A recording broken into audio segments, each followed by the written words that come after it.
A grind culture can lead to no culture. Think about the most valuable thing that you possess. What is it? It's your time. If you in your life are always out trying to one up somebody or trying to get ahead, to get on that grind set, to try to make that extra dollar, you will never be able to have time to pursue your hobbies, your interests, the things that actually make you you. Now, this is not something new. Hard work is great and it does pay off. But if we prioritize solely our work, our job, and it gets in the way of our passions and our desires and our interests, that's the thing about millennials and even Gen Z. They see more value in their lives, in themselves. They see more to life than just a work culture, being in a cubicle, trying to always hustle harder or outmaneuver to get to where they need to be. That is what separates, I would say, millennials and on younger, which is a good thing. It's actually toxic. It's called hyper capitalism. In the United States, we pride ourselves in our work and we've done it for years. But now, even working 40 to over 40 hours a week, you're still barely making it.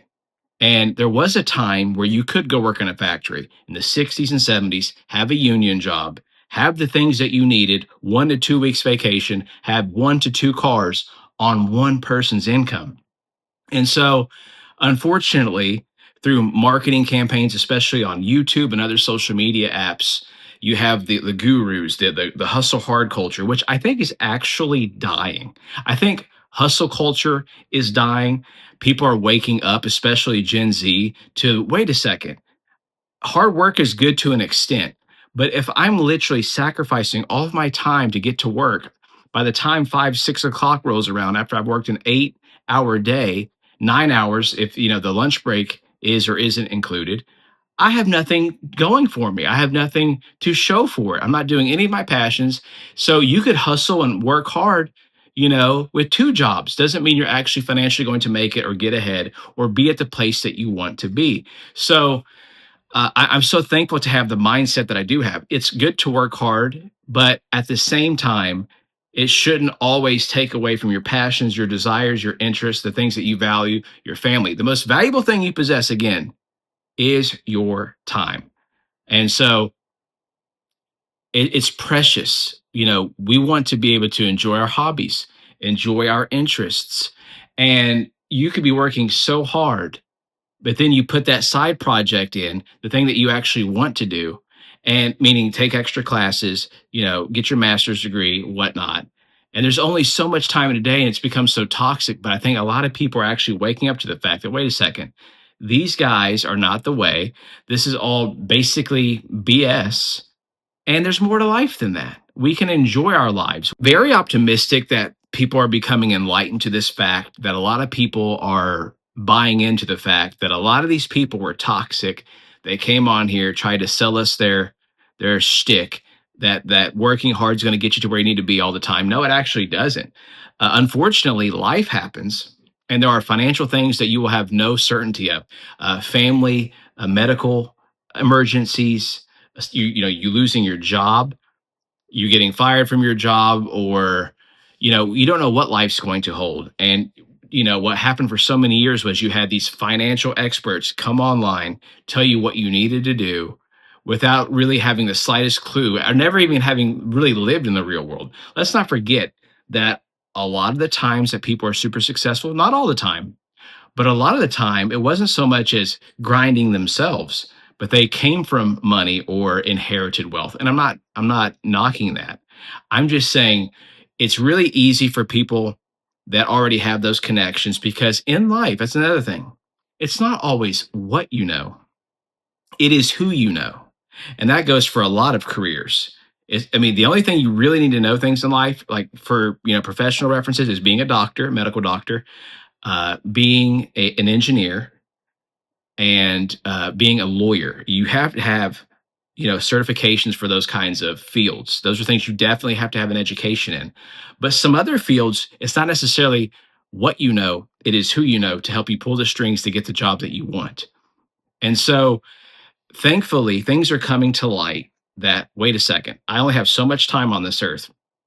There's only so many weeks in a year. If you have family, you want to prioritize your family, be close to your family, spend time with your family. Or if you don't have a family at all, You want to pursue your hobbies, your passions. Maybe you actually want that job that you've been dreaming about. Well, it's great to work and stuff, but there's only so much hours I have in a day to where I need to put those hours in for myself. Maybe it's in hobbies. Life is precious. And this is where Europeans get a lot of things right, especially Southern Europe. In certain countries in Europe, there's already a 2 to 3 weeks vacation mandatory per year by law. So your employer, if you work full time in Europe, gives you at least 2 to 3 weeks vacation per year. It takes a year of employment here in the United States before you even get 7 days. 7 days to Europe's on average 3 week vacation per year. That's a huge difference. So that's where Europeans value life more, better than we do. Well, people say, what about their taxes? Their taxes are higher than ours for their healthcare. Yeah, so what? Yeah, it's higher because they're literally paying into their healthcare system. Love it or hate it, you will be taken care of when you go to the doctor. And even in the UK, on NHS, you're still paying money towards your prescription when you go to pick one up. It's just not astronomical. You can actually afford your prescription. Instead of here in the United States, for some of your prescriptions, you have to go to Canada or Mexico to get your prescription to get it cheaper. So I love the fact this is good news. Where people are waking up to the fact that my time matters. I need to dedicate that time to that Lego set, to that video game, to that trip. My employer does not define me. Many people who are college educated, even myself, unless you're in a certain niche field, you're not going to get a good job. You have to get a master's to a doctorate degree to even get your foot in the door. But I am hearing that there are even people with master's degrees that are having a hard time finding a job depending on what that field is in, because you're not even guaranteed, if you want to be a college teacher, the tenured route. So life's strange in so many ways, but that's why we have apps like this to come on here and talk about these things.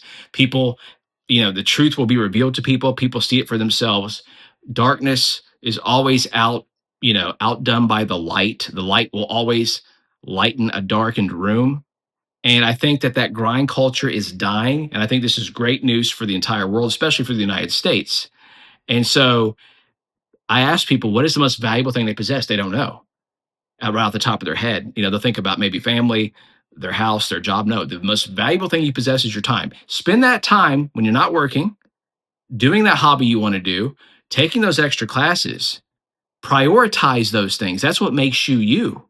Your interests are what define you, not your job. Your job, you could be fired tomorrow. You could lose your job next week. That's not the things that define you. What defines you, defines you. What defines you is your passions, your interests, what makes you you.